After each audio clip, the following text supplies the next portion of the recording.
Since the beginning of time, marriage has been the foundation of society. And one of the secrets of success in marriage is you don't have to marry the perfect person who's just like you. Yeah, you see, God has created each of us with a unique set of strengths that when celebrated, rather than stifled, can unlock the true potential of your marriage. In StrengthsBased Marriage, we've drawn from more than 50 years of research from the Gallup Institute, combined with over 35 years of experience in marriage counseling, to develop an incredibly exciting resource that can literally revolutionize your relationship and prepare you for a lifetime of passion and intimacy. And we can't wait to share it with you. That's right. When you learn to recognize and focus on the strengths of your spouse, you'll be able to celebrate what's right about them and value their God-given differences, not resent them. So join us on this journey to explore how implementing a strengths-based marriage can bring you closer together than ever before with your spouse.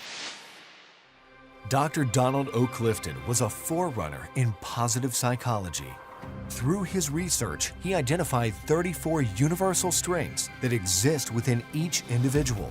Working with Gallup, he developed the StrengthsFinder assessment, which reveals how our unique order of strengths affect the way we engage with the world around us, influencing our thoughts, feelings, and behavior.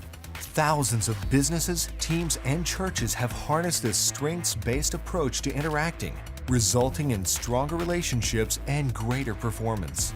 So what happens when you apply these same ideas to your own personal relationships, or even your marriage? On this journey, you will discover how to thrive in your strengths, recognize the positive traits in your partner, and develop your own strengths-based marriage. So if you're like me, you're probably wondering to some degree, why does this strengths thing matter to me? I mean, you're saying that it could help our marriage. I get that, but you got to sell me first. And I'm right there with you. Part of what I truly value is this idea of bringing the sciences and the things we can prove up to stand underneath our theology and the things that we believe. And so do you know why it matters to you? Because God said that you are His handiwork. This is what Ephesians 2:10 says. You are His handiwork, made in Christ Jesus for good works, which He prepared beforehand that we should walk in them. So let's just unpack that for a second, because this scripture, I'm telling you, this scripture, it reveals God's intent for you and I. We are His handiwork. That's the Greek word poema. It literally means masterpiece. It's the idea that God spent 3.5 years just working on the bridge of your nose to make it exactly right. And when He stood back and looked at the picture and just really felt comfortable about how it looked, He just broke the brushes, tossed them aside, slid the easel over, got a new one, and started all over again. This concept that we are His handiwork, His masterpiece, means that it's like you and I, we are the Mona Lisa. I mean, think about that. There's only one of you. And it is so ridiculously rare, it's irreplaceable. I mean, the value of that is, it's without compare. So we are His handiwork. And then He says that there is this place where our Christianness, our build, our creation has its rightful place, and it's in Christ Jesus. And then it comes, and that we are made for good works, which He prepared beforehand, that we should walk in them. So how do we get made for good works, and what does that even look like? Are we really set up for success in the world? And if God is saying so, then all right, maybe I dare to believe that. Maybe I take Him at His word. If, after all, isn't that what the Bible says, that without faith it's impossible to please Him? So yeah, all right, I'll step out in faith and I'll believe that you say that I am a masterpiece and I have something unbelievably important to contribute to the world. How am I supposed to find that out? Well, it's a great question. The University of Nebraska was involved in one of these assessments really early, and in the mid-50s, this university invited the dean of the psychology department to do an assessment on all the freshman students that year to see how well they would read. And the main issue was, we want to test and read and maintain or retain your reading at an 80% level. And most of the students were reading about 90 words a minute. So I have an example over here that I want to show you. So 90 words a minute's about a half or a third of a page, and retaining 80% of what they've read. Now, in this jar right here are 90 M&Ms. So you get a sense of how fast they're reading. Reading 90 words a minute, retaining 80% of what they've read.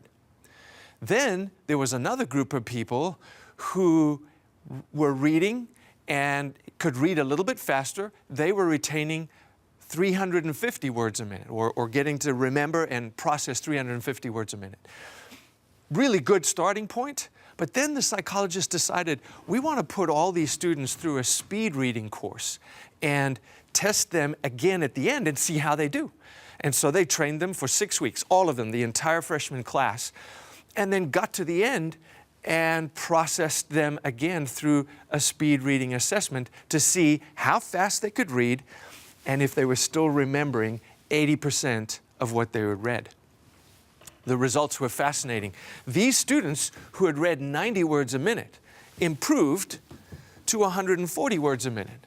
Now you can see there's a few more M&Ms in here, and remember, they're still remembering 80% of what they've read. But the students who are reading 350 words a minute, which is what's in this jar right here, you're not even ready for how much they improved. They didn't just go up a little bit. Look at this. Look at this. They went up to almost 3,000 words a minute. Do you have any idea how many pages that is? It means they're reading this page and this page right here. They're reading this page and this page. Then they're taking that one and this one too. And this one right here also. And this one and that one. And remembering 80% of what they've read. Now, if you're like me, you're probably thinking, this is ridiculous. I want that speed reading course. That is going to make a huge difference in my life.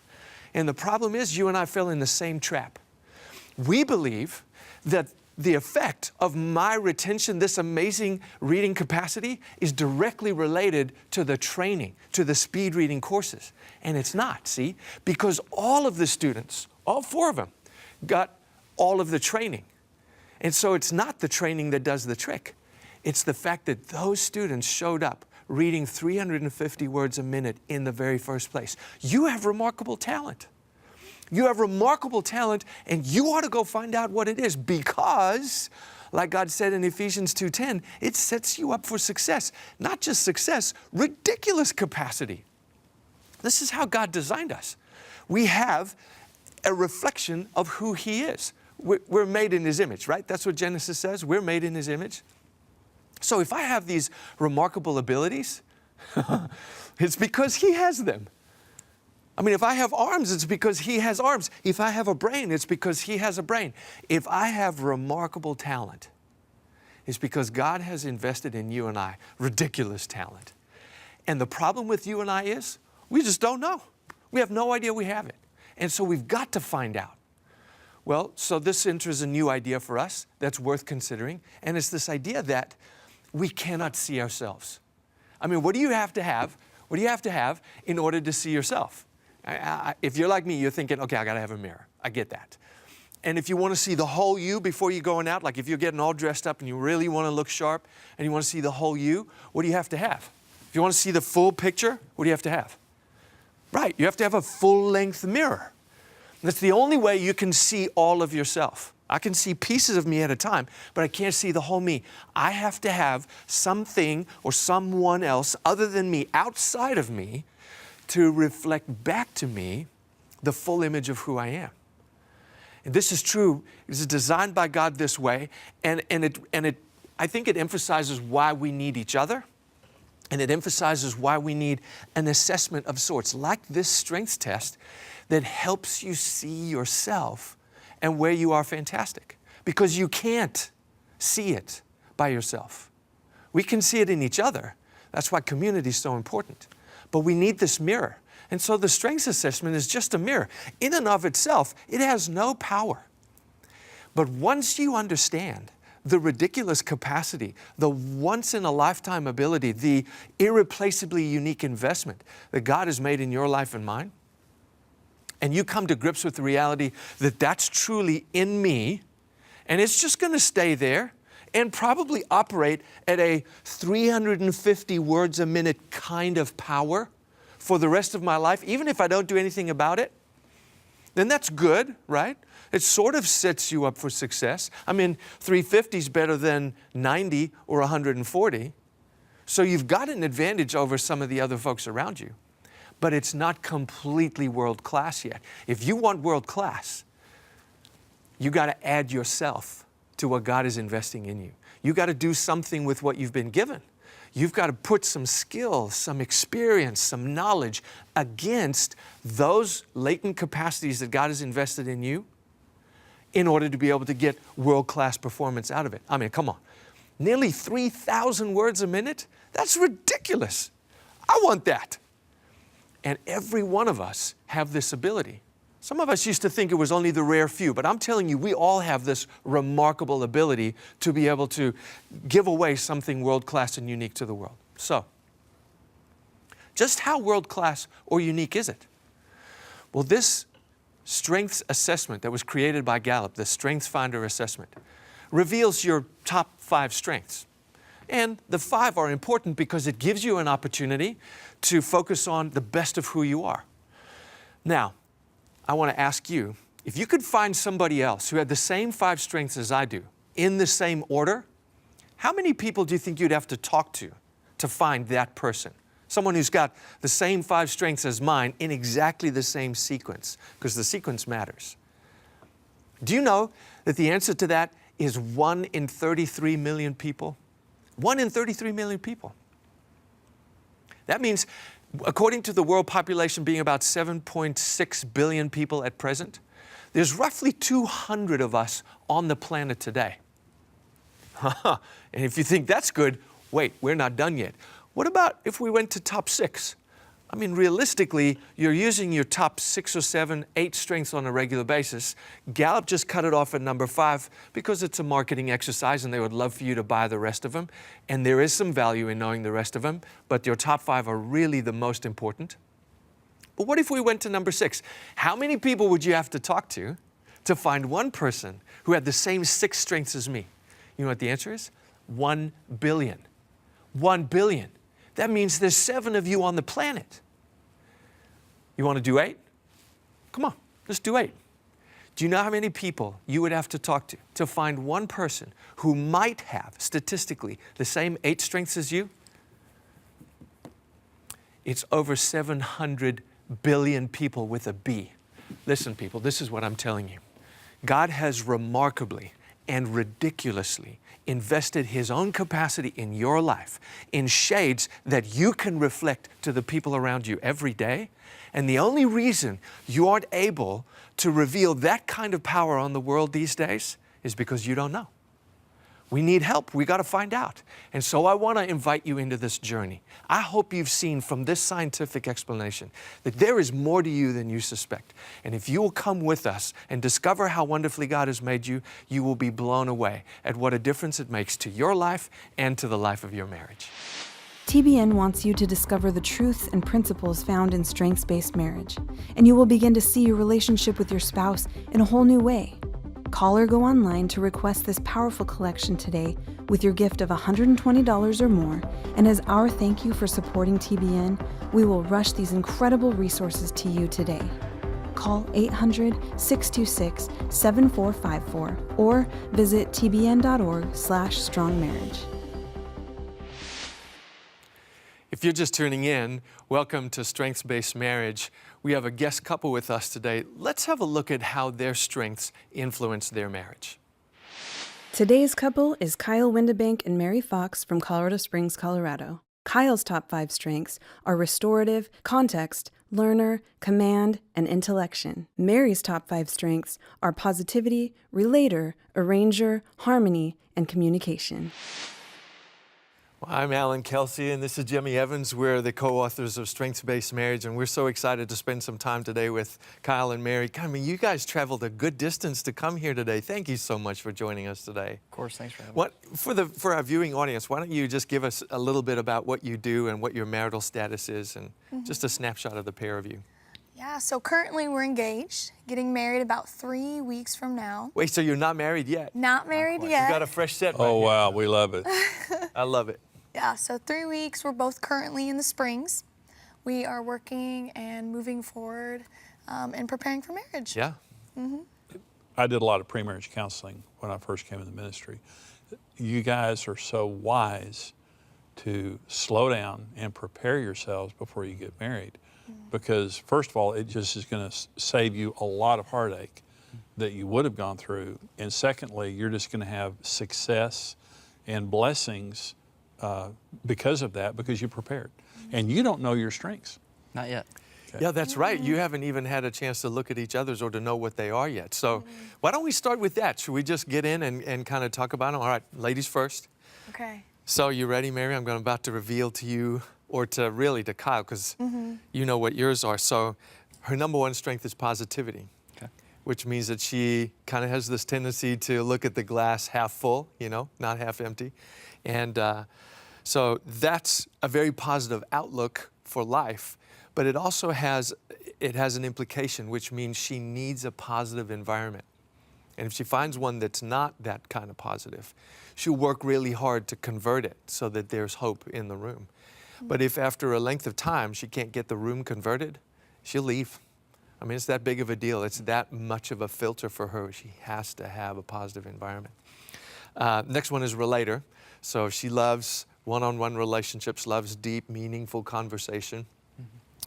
I'll give you a hint here. Relators love to have eye-to-eye contact when you're communicating. If you mess around with your phone while you're talking to her, whoo, I'm telling you, you're liable to get a little over. All right, number 3 is arranger. So your arranger is just the idea that you intuitively know how the pieces fit together, and you have a sense of what will work best for that particular mix. If I take one out and put another one in, then you mix it differently because that's a different mix of things. And so it works for people and it works for stuff. She's just naturally good at arranging. And then the 4th is harmony, which means that you just will make room for others, and you'll make adjustment even if it costs you a little something in order to make it so that everybody can get along, and you really value community, unity, for people thinking and working together. So you're a very natural team builder, which is wonderful. And then the last is communication. So she loves to be able to communicate. So in this regard, I have a question for you then, Mary. Communication is both written and spoken. Which is your preference? And if it's both, can you split them up like 60-40, 20-10? How would you do it? First initial thought is 100% verbal, spoken. Speaking, yes. I appreciate more that side of communication versus written. Though I have an appreciation, and overall it's probably like a 80 spoken, 20 written. Yeah. Yeah. So is there any of this that you find confirming in the way that you know her to be? For sure. I think her positivity is something that jumps out definitely, Yeah. as I have viewed our relationship as a very positive person, ready to jump into a situation and like you were saying, make the glass half full for sure. So Yeah. I think it's a phenomenal strength to have as number one. Sometimes what can happen in marriage is that we look at our spouse's strengths and we think, well, Mary's just naive. She's always positive. And so I need to give the balance of that and tell her Armageddon's next week. You really need to get some negative in here because bad things are coming. I'm not saying you're doing that today. I'm saying after 10 or 15 years of marriage, sometimes the positivity can wear on you. And the point being, she's wired that way from birth. And so she's not going to be that way today. She can be that way 50 years from now. When y'all are celebrating your golden anniversary, 50 years from now, my wife and I, we're the same as we were when we were 19 years old, our general strength. So I think it's a fantastic strength. Okay, Mary, you ready to hear about this man you're about to marry? I am. Okay. So number 1, he starts with restorative, which means he can look at people or things and has this intuitive sense of how to bring the former glory back. Like there might be something missing and he knows how to repair it. And he has a motivation to see that happen. Then next is context, which means that you have just as much interest in how we got here as where we're going. and you just bring kind of past experiences into present conversation, because for you, it's a very relevant contributor to today's, kind of experiences. You have learner at number 3, which means you have this persistent curiosity about a wide range of things, which is great. Kyle, then you have command, which is a very strong leadership kind of a gift. It's a gift that brings very natural structure and order to things or people. And you have a good sense of how to lead a company, not just a crowd. So I think that that's a good insight to have. And then the last one is intellection, which means the gears are always turning. That hard drive upstairs is always running, and you might come across him from time to time sort of staring out of a window, and you're wondering what he's looking at, and he's not looking at the window. He's off somewhere else in his head, kind of postulating and measuring things, and you might wonder, like, is he even here? Like, what's happening? I don't know. But it's a wonderful strength, because what you digest and what you ruminate on creates wonderful product in the end of it. So is there anything surprising or confirming then for you, Mary, as you think about what you've just heard for him? I would say not surprising. A lot of what you're saying defines who he is. Now it just puts words to things I've observed about him. So like restorative, he always sees projects and wants to work with his hands, or he always is reading, which is great. I love that. So he reads all these books at night, late into the night, and then he comes, this is what I'm reading about. Was it Malcolm X? That was his last book he read about. And we had a car ride, and he talked all about it. And I was like, yeah, I don't mind learning. It's fine.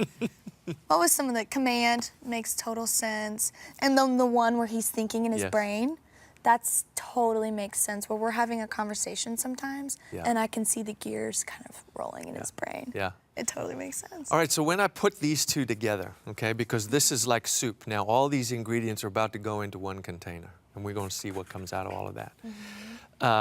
I'm aware, because of the strengths that the two of you have, that there may be an opportunity for misunderstanding just if you default to your natural position. Now, I'm not painting doom and gloom for your marriage. What I'm saying is, I think there's opportunity here for you to avoid pain in the future by knowing each other in a more deep kind of way. So, Mary, you have communication, which means that the distance between your thought and what you say is really short. And it's very clear. And so what you say is genuinely what you think. And so it just really easily comes out. Kyle, you have restorative, which means that you inherently have an ability to see what's not there or what's missing and want to bring it so that you can restore the thing, make it as beautiful as it was all along. But both of these two strengths lend themselves to elements of being misunderstood for different reasons that we probably don't have time to get involved with right now. But if you'll just take my word for it, it is often true. Hers being misunderstood because she transacts on the value of the words. Like because what she thinks and what she says is so close, like those are the same thing, she takes what's said as being at face value. So that must be what the people are thinking. Whereas that's not always the case with the rest of us. We know that. You, on the other hand, are so accustomed to seeing what's not there, you look for it in dialogue also. So you look for it in communication. And so you often wonder, like, what else is there that's not being said? And so I just see potentially you guys not being understood with each other at times. Talk to me a little bit about your dialogue and the quality of how you feel you communicate. Yeah, I would agree. And I would say, like, what you're communicating happens sometimes. But what we've learned to do is if I'm verbally processing or just saying what's coming out in my thoughts, I just tell Kyle, hey, this is just what I'm thinking right now. It's not a set thought. It's not where I'm landing at this moment.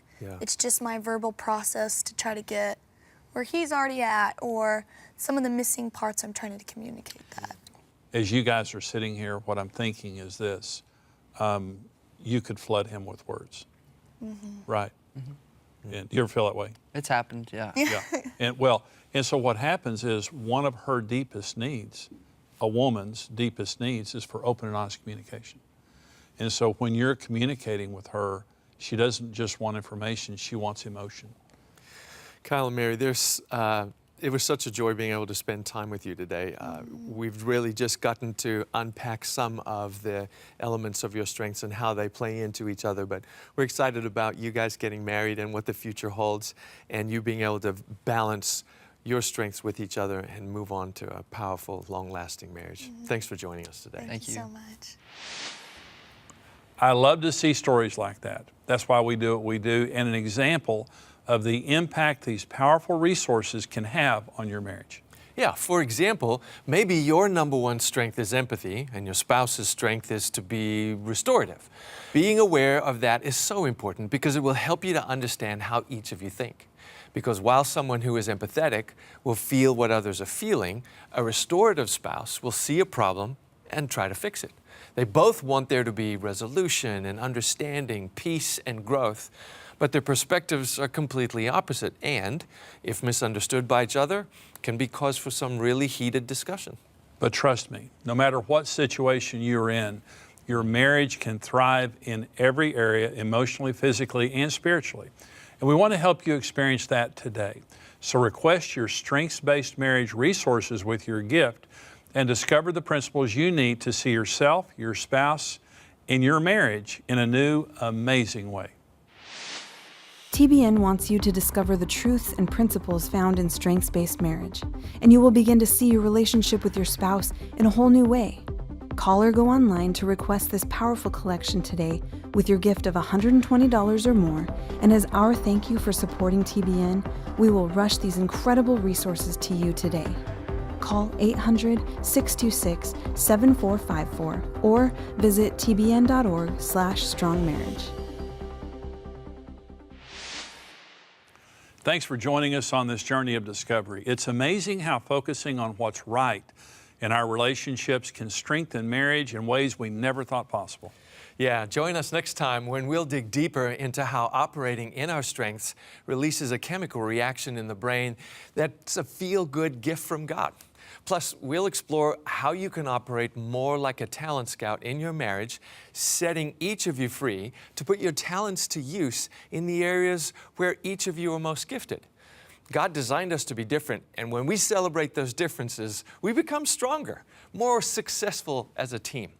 I can't wait to see what God reveals for all of us in our relationships in the next episode of Strengths-Based Marriage. See you then.